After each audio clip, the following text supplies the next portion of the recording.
인사하겠습니다. 우리는 한 가족입니다.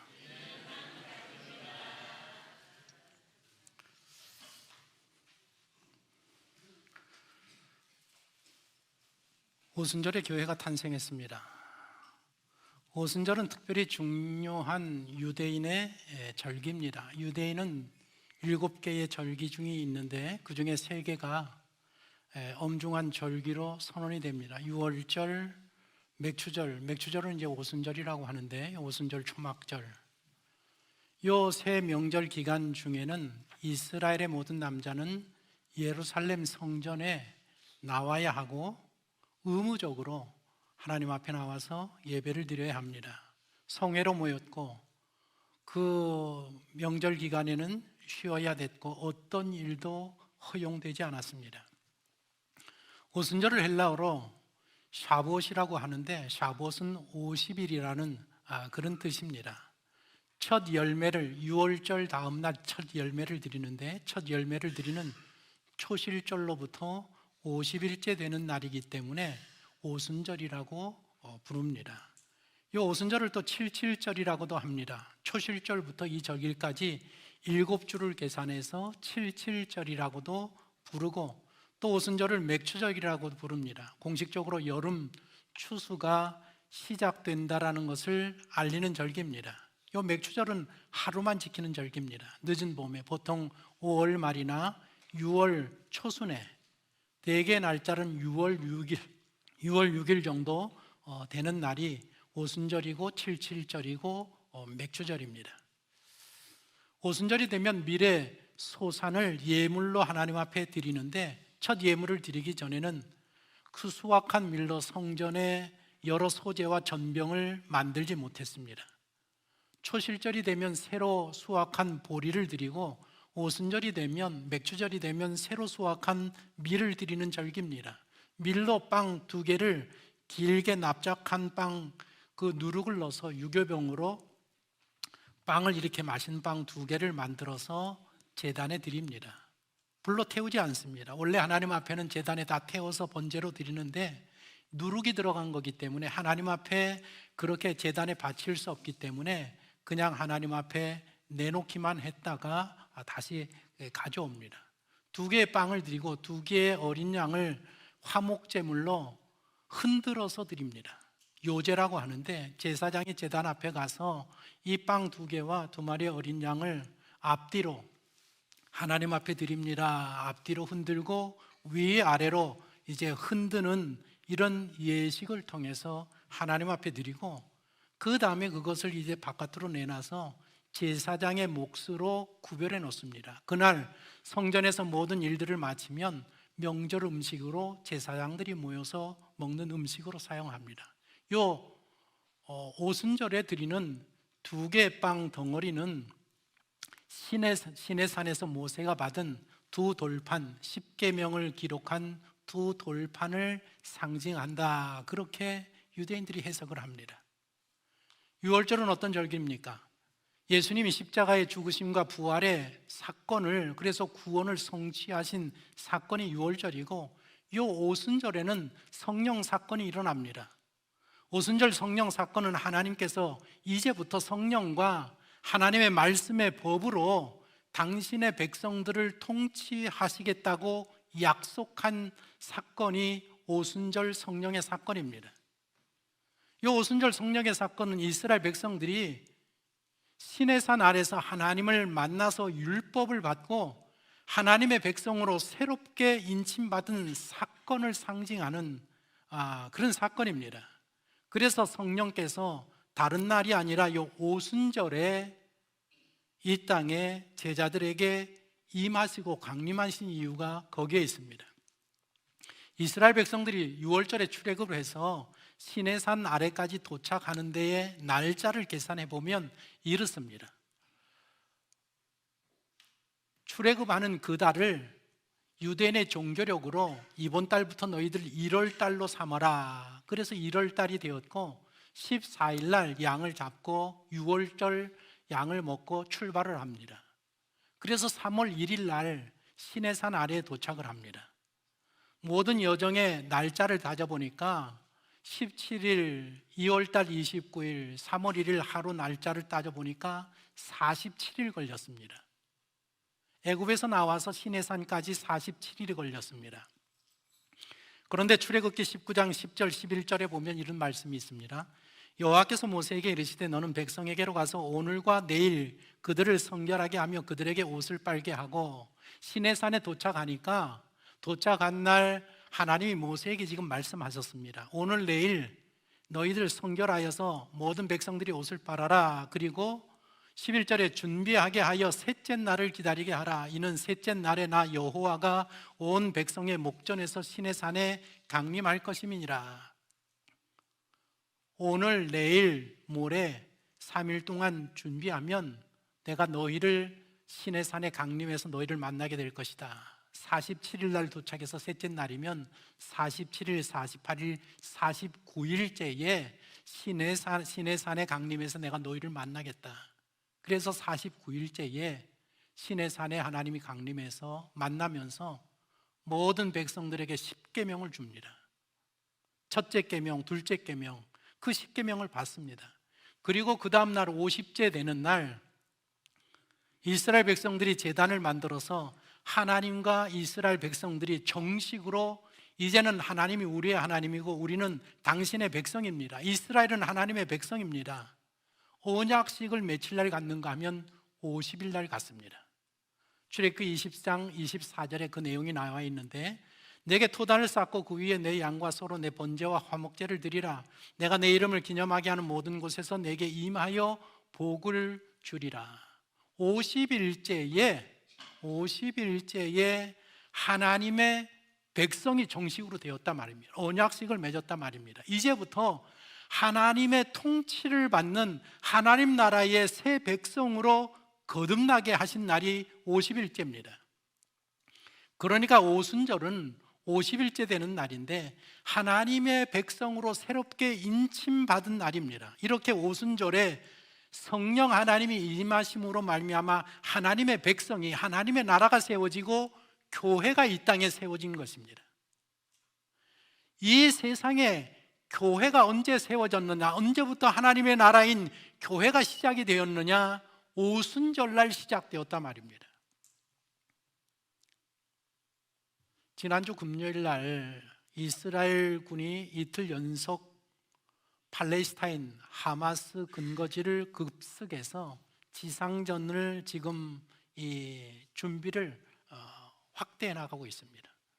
보병이 들어가서 기갑군대하고 공병이 들어가서 그리고 전투기와 드론을 띄워서 그 테러 요원들을 아주 그냥 대대적으로 공격하고 지금 철수해 나왔습니다. 이제부터 본격적인 전쟁을 시작하겠다라고 지금 그렇게 하고 있고 미국에서도 또 일어나고 지금 전쟁이 시작이 되어지고 있고 지금 그렇게 확산되어져 가고 있습니다. 우리가 이스라엘의 고대 역사를 살펴보면 이렇습니다. 이런 배경들을 좀 아셔야 한번 잘 아시면 나중에 성경을 읽을 때에 공부할 때 많이 도움이 될 것 같아서 조금 교육적이긴 하지만 제가 말씀을 드려보겠습니다. 이스라엘이 주 70년에 로마에 의해서 멸망을 합니다. 그리고 예루살렘에서 쫓겨납니다.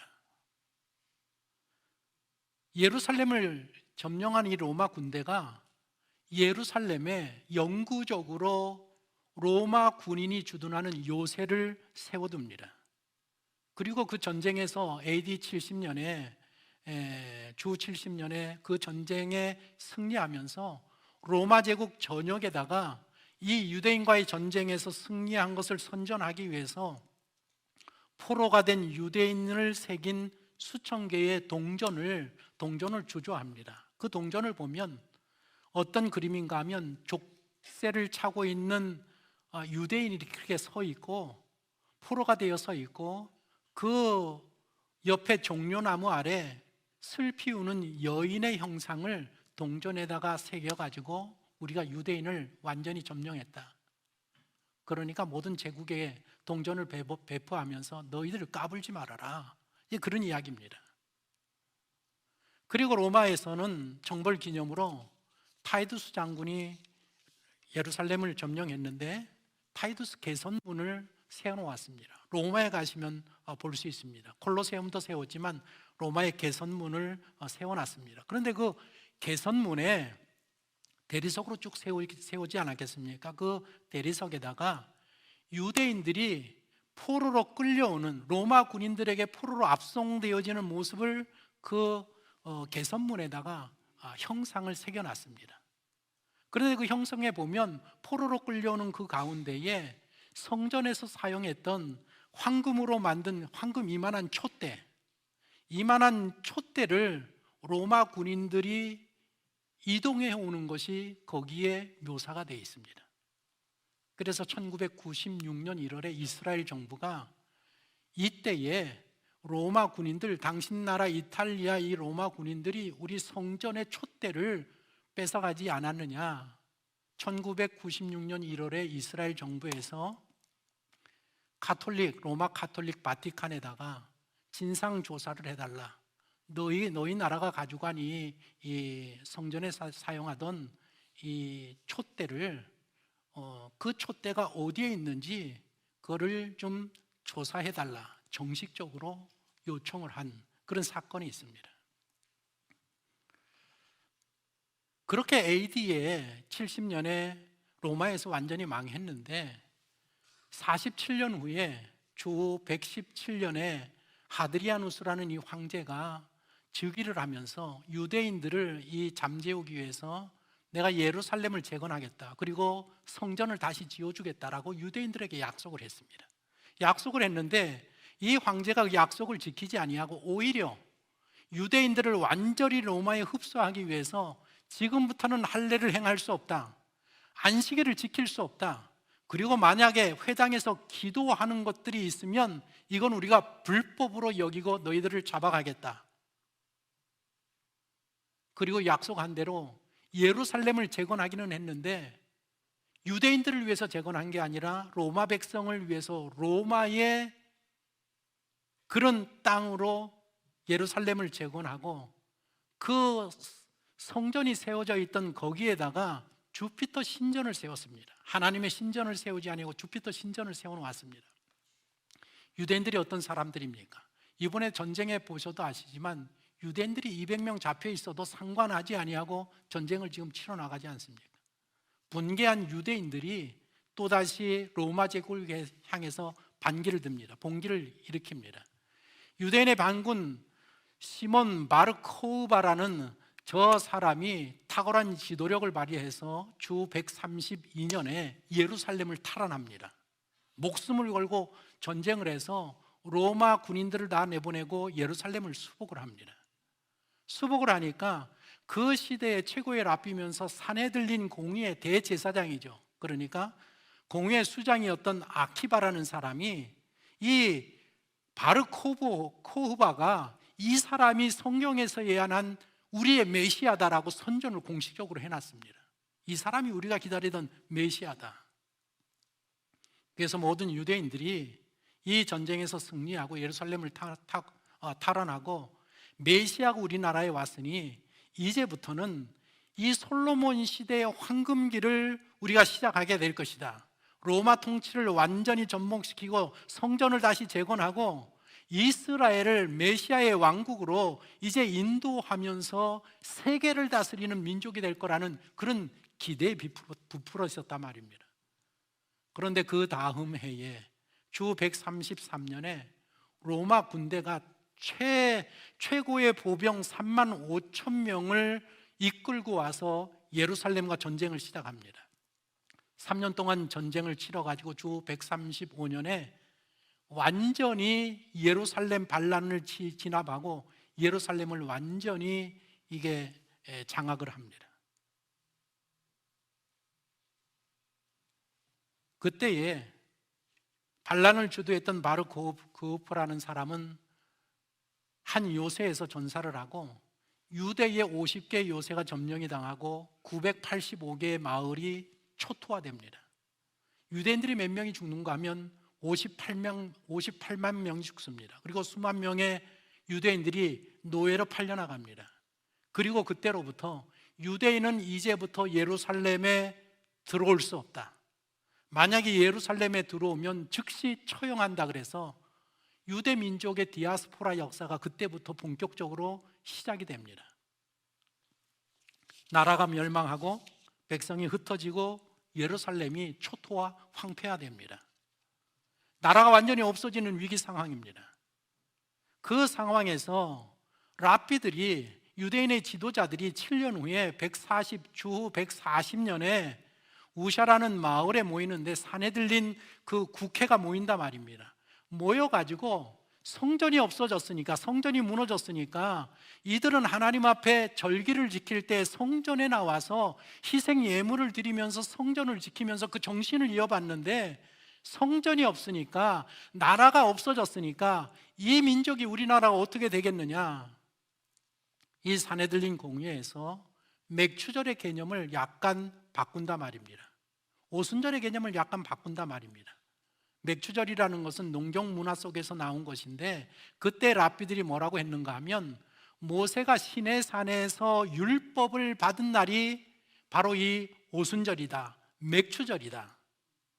그래서 다른 의미를 부여하면서 오늘날까지, 그 성전은 없지만 이스라엘 백성들이 오늘날까지 오순절을, 이 맥추절을 하나님의 말씀, 율법을 받은 날로 정해서 오순절이 되면 밤새도록 자지 아니하고 깨어서 토라를 연구하고 토론하면서 그 오순절의 전통을 아직까지 지키는 민족이 유대인입니다. 오늘 신유한 형제가 읽어드린 본문이 사도행전 2장 오순절에 일어난 일을 우리들에게 소개하고 있습니다. 그때가 주 30년입니다. 원래는 33년인데 그 착오를 해서 이 AD를 사용하는 게 3년의 착오가 있어서 주 30년입니다. 주 30년에 그 오순절날 5월 말경이었었는데, 그날이 5월 말경이었었는데 이런 일이 예루살렘에서 일어났습니다. 오순절이 되니까 예배를 드리러 전국 각지에서 유대인들이 모였단 말입니다. 성전 뜰에, 성전 마당에 모였습니다. 중동에서도, 북아프리카에서도, 유럽에서도, 아시아에서도, 세계 전역에서 많은 사람들이 성전에 방문해서 오순절을 지키러 모였습니다. 그런데 그날 아침 갑자기 그 예배를 드리고 마친 그 광장에 사람들이 모여 있는데, 하늘 높은 곳에서 거칠게 포효하는 폭풍 소리가 들려옵니다. 깜짝 놀란 사람들이 하늘을 쳐다봅니다. 그런데 하늘에는 구름 한 점이 없고 바람도 없습니다. 성전 마당에 모여있던 사람들이 그 거칠게 포효하는 그 폭풍 소리에 동요합니다. 혼란에 빠집니다. 아니, 이게 도대체 어디서 나는 소리인가? 하늘을 아무리 살펴보아도 구름 한 점 없고 뭐 폭풍, 바람이 있는 그런 것도 전혀 없단 말입니다. 그런데 그 소리가 갑자기 서쪽으로 바람이 이렇게 몰려가는 것들을 느끼면서 사람들이 그 서쪽으로 달려갑니다. 서쪽으로 달려가서 그 성전 파수대가 있는데, 그 성전 파수대에서 내려가는 계단이 있는데, 거기까지 가서 그 밑을 쭉 내려보니까 그 바람이 쭉 내려가면서 밑에 있는 어떤 민가의 한 가옥에서 회오리 바람, 불회오리 바람 같은 바람이 그 집안에 이렇게 막 비치는 모습을 이 사람들이 보았단 말입니다.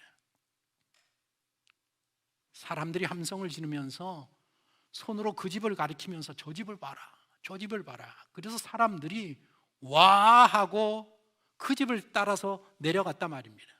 내려가서 그 집 문을 두드리기 시작했습니다. 도대체 이게 무슨 일인지.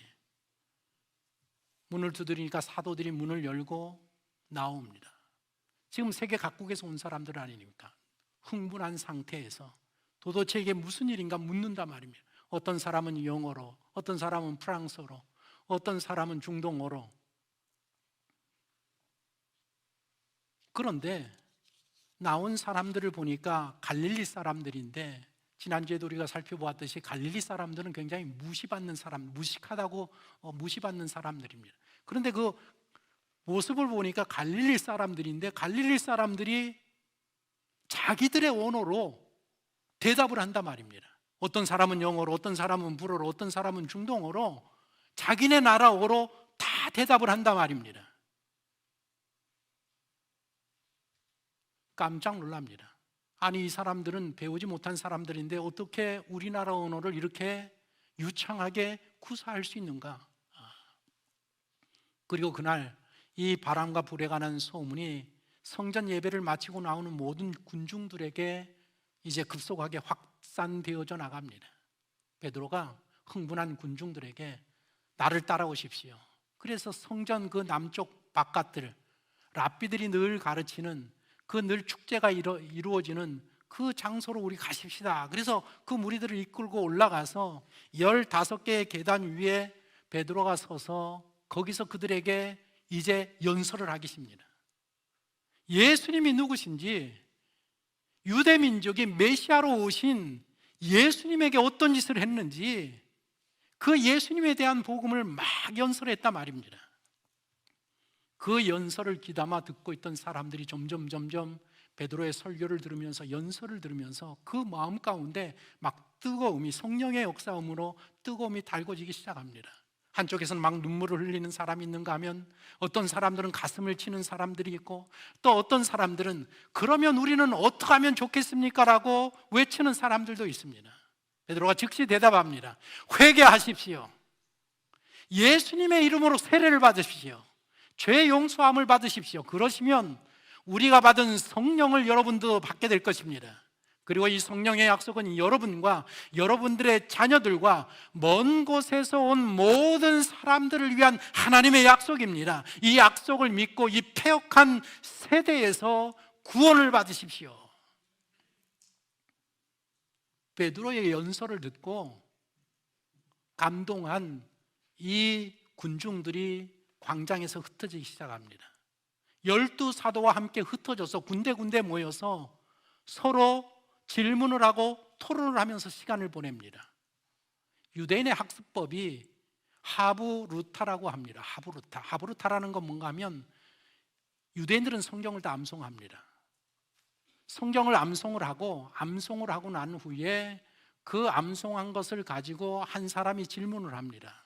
자기가 이해한 것을 가지고 질문을 하면 또 질문을 받은 한쪽 사람이 답변을 합니다. 답변을 하면 거기에 대해서 또 다시 질문을 하고 답변을 하고, 그런 식으로 유대인들은 오늘날에도 공부를 그런 식으로 합니다. 지금 그런 식으로 베드로의 연설을 듣고 궁금한 점이 있었던 사람들이 사도들과 흩어져서 한 사람이 질문하면 거기에 대답을 하고 또 한 사람이 질문하면 대답을 하면서 이렇게 복음에 대해서 듣는 시간을 갖습니다. 그리고 예수님을 믿기로 결심한 사람들이 세례를 받는 연못으로 내려가서 그날 세례를 받았는데 몇 명이 받았는가 하면 3,000명이 세례를 받습니다. 오순절 아침에, 바로 그 오순절 아침에 하나님이 예언하신 대로 이스라엘과 새 언약을 시작하셨다라는 것입니다. 예레미야 31장 31절을 보십시오. 여호와의 말씀이니라. 같이 한번 읽어보십시다. 시작. 여호와의 말씀이니라.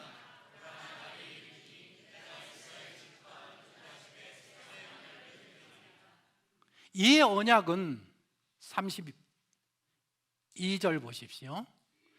이 언약은 내가 그들의 조상들의 손을 잡고 애굽 땅에서 인도하여 낸 날에 맺은 것과 같지 아니할 것은 내가 그들의 남편이 되었어도 그들이 내 언약을 깨뜨렸습니다.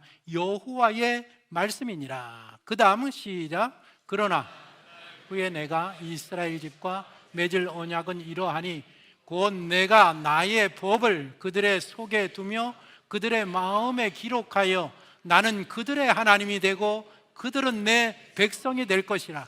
여호와의 말씀이니라. 구약 시대의 선지자를 통해서 내가 때가 되면 새 언약을 너희들에게 맺을 것이다. 나의 법을 너희 속에 둘 것이다. 너희 마음에 기록을 할 것이다. 내가 너희 하나님이 될 것이고 너희는 내 백성이 되는 날이 올 것이다 라고 예언했단 말입니다. 이사야서 59장 21절에도 동일한 예언이 있습니다. 여호와께서 이르시되 내가 그들과 세운 나의 언약은 이러하니 곧 내 위에 있는 나의 영을 너희에게 두리라 말씀했단 말이에요. 성령으로 인치시겠다라고 예언하시고 약속하셨습니다.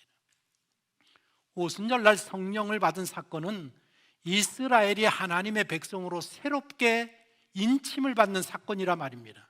이제부터 이 이스라엘 백성은, 성령을 받은 이 백성은 성령의 다스림과 말씀, 하나님의 말씀의 법으로 통치함을 받는 하나님의 백성, 영적인 이스라엘, 하나님 나라가 이제부터 시작된다라는 그 사건이 바로 오순절 성령의 사건이라 말입니다.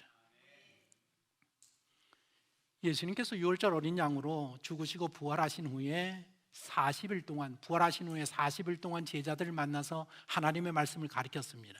승천하실 때에 뭐라고 말씀했는가 하면 사도행전 1장 4장 5절을 보면 예루살렘을 떠나지 말고 내게서 들은 바 아버지께서 약속하는 것을 기다리라. 요한은 물로 세례를 베풀었으나 너희는 몇 날이 못되어 성령으로 세례를 받으리라 하시고 하늘로 올라가셨습니다.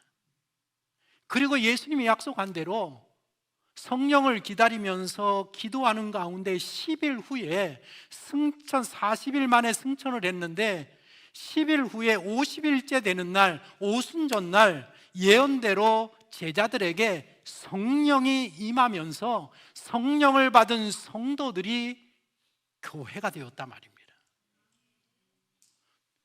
이 세상에 교회가 출발한 게 언젠가 하면 주후 30년이라 말입니다. 그런데 그 날이 구약에서 선지자들을 예언한 대로 그 날짜까지 정확하게 맞춰서 오순절날 성령이 이 땅에 임하면서 하나님의 교회가, 하나님의 백성이, 하나님의 나라가 시작이 되었단 말입니다. 이 땅에 세워진 최초의 교회의 모습을 보십시오. 사도행전 2장 41절인데 거기서 우리 한 절 한 절 교독해 보십시다. 이 초대교회의 모습이 어떠했는지 여러분들 생각하면서 봅니다. 그 말을 받은 사람들은 세례를 받으며 이날에 신도의 수가 3,000이나 더하더라. 그들이 사도의 가르침을 받아 서로 교제하고 떡을 떼며 오로지 기도하기를 힘쓰니라. 사람마다 두려워하는데 사도들로 말미암아 기사와 표적이 많이 나타나니 믿는 사람이 다 함께 있어 모든 물건을 서로 통용하고 또 재산과 소유를 팔아 각 사람의 필요를 따라 나눠주며 날마다 마음을 같이하여 성전에 모이기를 힘쓰고 집에서 떡을 떼며 기쁨과 순전한 마음으로 음식. 같이 봅니다. 하나님을 찬미하며 또 온 백성에게 칭송을 받으니 주께서 구원받는 사람을 날마다 더하게 하시니라. 오순절날 세워진 교회의 모습을 보면 모두가 한 마음으로 성전에 모이기를 힘썼다. 성전에 모여서 가르침을 받고 성찬을 나누고 찬송과 기도하면서 기뻐했다. 예배를 마친 후에는 성도들이 기쁨의 식탁 교제를 나누었고 그 후에는 집집마다 모여서 함께 저녁 만찬을 나누면서 필요한 것들이 있으면 서로 나누었다. 그런 교회의 기적이 계속해서 일어났다. 그래서 사람들이 교회를 두려워했고 교회와 성도들을 칭송했다라는 것입니다.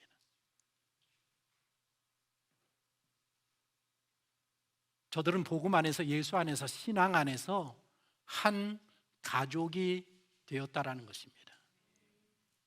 어떻습니까? 오늘날 교회와 어떻습니까? 우리의 교회와 어떻습니까? 우리 청파중앙교회와 초대교회의 모습이 얼마나 다릅니까? 얼마나 형식적인 예배를 드리고 형식적인 교제를 드리고 형식적인 사랑만 남은 그런 교회들이 되었습니다. 오늘도 우리가 이 말씀을 듣기 전에 서로 인사를 했습니다. 우리는 한 가족입니다. 얼마나 형식적인 인사를 했습니까? 우리들이. 우리는 한 가족입니다. 요즘 시대는 외롭고 고립된 사람들이 많다고 합니다. 미국, 유럽, 한국, 국적을 가리지 않습니다. 영국은 벌써부터 외로움을 담당하는 장관직을 두었고 일본이 지난해 2월 달에 고독과 고립을 담당하는 장관을 설치했습니다. 우리나라에서 계속해서 외롭다고 느끼는 사람들이 계속해서 늘어가고 있습니다. 한국 사람들의 성인 54.6%가 평일 일상생활에서 외로움을 느낀다고 답을 했습니다. 우리 국민의 절반 이상이 그냥 평상시에도 외롭습니다. 20, 30대는 젊어서 외롭지 않을 것 같습니까?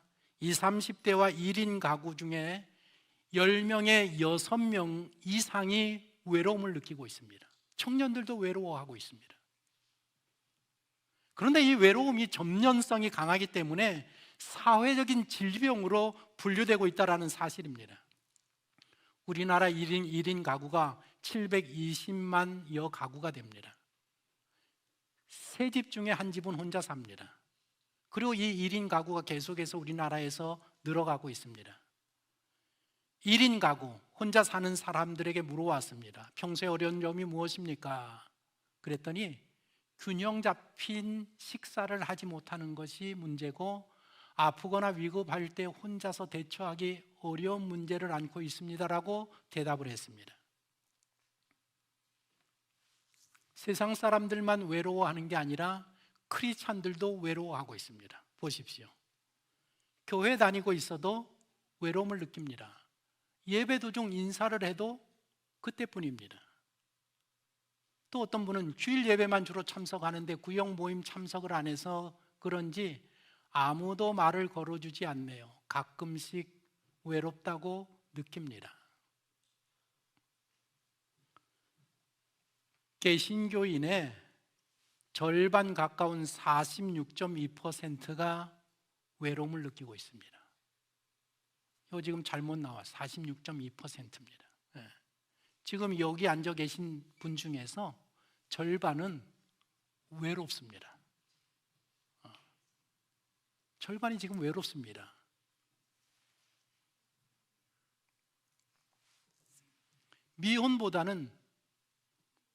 미혼이 기혼보다 좀 더 외로움을 더 타고, 자녀를 둔 경우에는 자녀를 두지 않은 사람보다 자녀를 둔 사람이 더 외롭다고 합니다.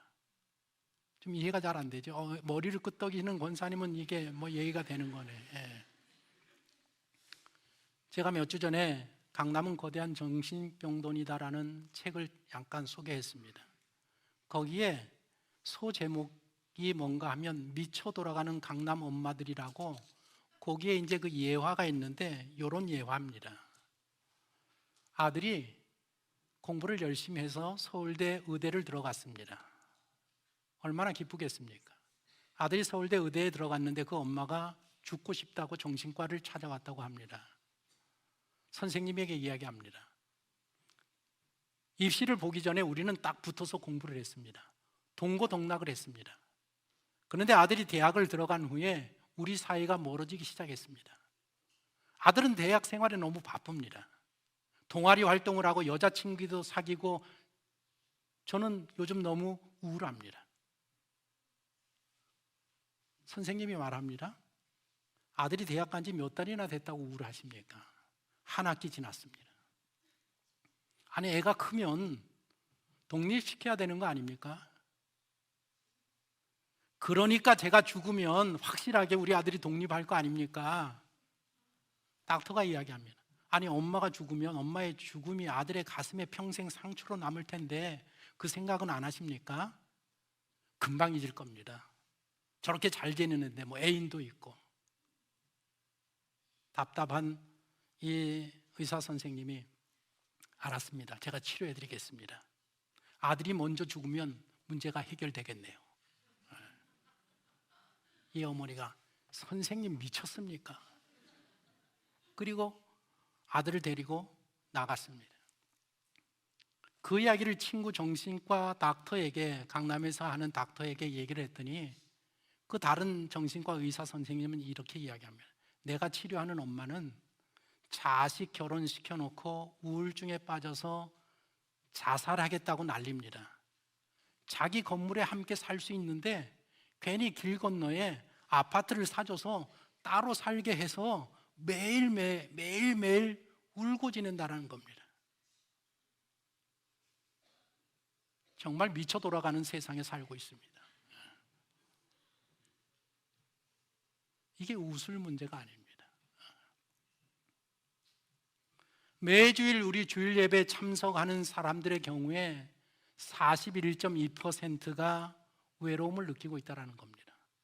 주일 예배 오셨지 않았습니까? 여기에 41%는 예배를 드리는데도 나는 외롭다 말입니다. 외롭습니다. 그러니까 이 외로움은 우리나라에 신앙이 있느냐 없느냐, 얼마나 신앙생활을 오래 했느냐하고는 전혀 상관이 없는 문제입니다.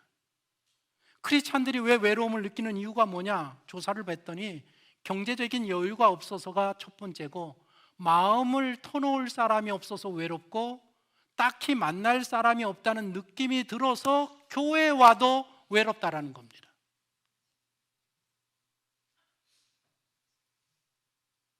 통계를 보니까 개신교인이든지 비개신교인이든지 모두 가장 큰 고민, 외로움의 고민이 무엇인가 하면 경제적인 여유가 없어서가 1위입니다.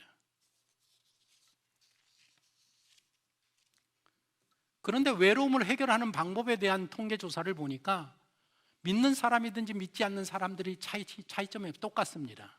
어떻게 그 외로움의 문제를 해결하느냐? 독서, 영화 감상, 여행 등 취미 활동으로 54%가 그 외로움을 극복하려고 하고 있고, 신체 활동, 운동을 통해서 35%가, 그리고 30%만 신앙 활동으로 지금 나에게 주어진 이 외로움을 이겨내려고, 극복하려고 노력하고 있다는 것입니다. 신앙이 있든지 없든지 외로움의 문제는 상관이 없고, 그리고 이 외로움을 해결하려고 하는 방법도 세상 사람이나 믿는 사람이나 차이가 없다라는 이야기입니다.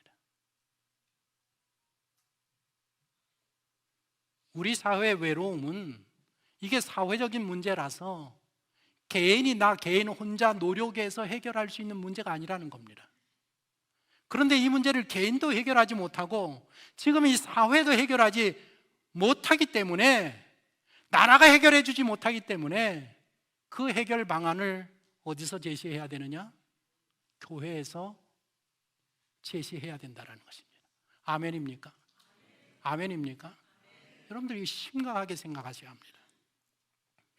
그러면 이 사회가 해결해 주지 못하는 이 외로움, 인간들의 외로움의 문제가, 이거를 교회가 어떻게 해야 해결할 수 있느냐? 어떻게 하면 해결해 줄 수 있느냐? 오늘날 우리 교회가 초대교회로 회복되어야 하는 것입니다. 한 마음으로 성전에 모이기를 힘쓰는 교회로 돌아가야 하고, 성전에 모이면 가르침을 받고 성찬을 나누고 찬송과 기도하면서 기뻐하고 즐거워하는 그런 교회가 되어야 되고, 예배를 마친 후엔 식당에 나가서 식사 교제를 나누면서 서로 함께 사랑을 나누어야 되고, 그리고 때때로 가정들이 집에서 모여서 함께 만찬을 나누면서 필요한 것들을 나눠줄 수 있는 그런 공동체, 그런 교회로 거듭나야 한다는 것입니다.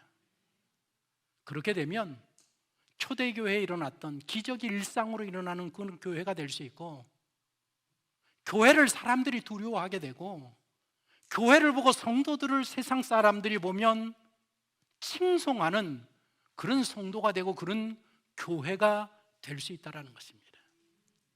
교회가 무엇만 해결해 주면, 외로움의 문제만 해결해 줄 수 있다고 하면, 외로운 사람들이 우리 교회에 와서 그 외로움의 문제를 해결할 수만 있다고 하면, 사람들에게 칭송을 받고 존경을 받고 두려움을 받고, 그런 교회는 기적이 매일매일 일상적으로 일어나는 교회가 된다는 것입니다.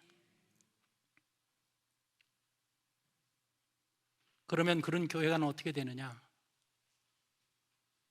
초대교회에 성령이 임재하면서 초대교회가 그런 교회가 될 수 있었습니다. 오늘 우리들의 교회가 그 생수의 강이 흘러 넘치는 성령과 말씀으로 충만하여서 그 성령의 충만한 인도하심을 받는 그런 공동체, 그런 교회가 된다고 하면, 우리는 초대교회로 회복될 수 있는 것입니다. 따라합시다. 성령의 인도하심을 받아야 합니다. 성령의 인도하심을 받으면 교회의 본질과 신앙의 본질과 믿음의 본질과 성도의 본질을 회복하게 된단 말입니다.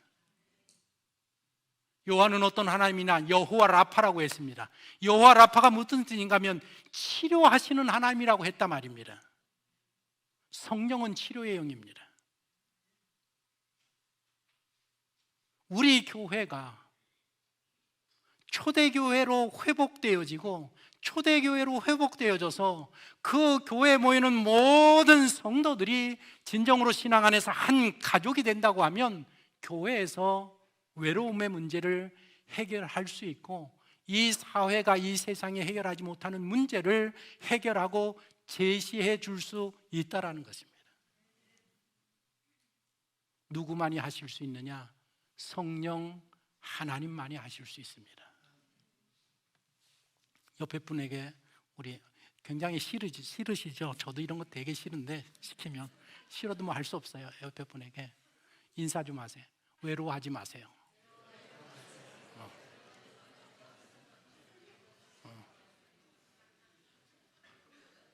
외로워하지 마세요. 또 한 번 더 인사를 어떻게 하냐면 성령께서 고쳐주실 겁니다.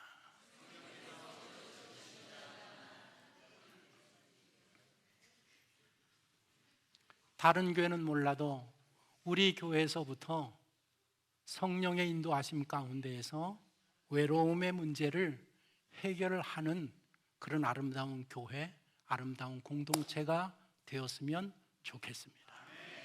우리 함께 기도하겠습니다. 하나님 앞에 기도합니다. 솔직하게 하나님, 저 외롭습니다. 치료받고 싶습니다. 그리고 우리 교회에서는 외로운 사람들이 없었으면 좋겠습니다. 초대교회처럼 성령의 충만한 가운데에서 세상에서 칭송을 받으면서 외로운 사람들의 외로움의 문제를 해결하는 그런 교회 되기를 원합니다. 하나님, 우리를 도우시고 치료하여 주옵소서. 우리 합심해서 조용하게 함께 기도하겠습니다. 좋으신 하나님 아버지, 저희들의 오순절에 성령을 통해서 하나님의 교회가 세상에 세워진 말씀을 함께 상고하였습니다. 오늘날 하나님의 교회든지 세상이든지 모든 사람들이 구별 없이 절반 이상이 다 외로움 가운데 생활을 하고 있다고 합니다. 심지어는 이 교회에 와서 예배드리는 시간에도 절반 이상의 성도들이 외로움을 느끼고 있다고 합니다. 그러면 이 우리들의 교회가 초대교회와 얼마나 많이 벗어나 있습니까? 아버지 하나님, 우리 청파중앙교회는 초대교회로 회복하기를 원합니다. 기본으로 돌아가기를 원하고 신앙의 본질, 교회의 회복, 믿음의 본질, 성도의 본질을 회복하는 여호와 라파의 하나님의 그 은혜로 치료함을 받고 정말 우리 모든 공동체가 한 가족이 되어서 하나님의 사랑을 나누는 귀한 공동체가 되기를 원합니다. 우리를 불쌍히 여기시고 성령께서 크신 은혜를 저희 공동체에 베풀어 주시옵소서.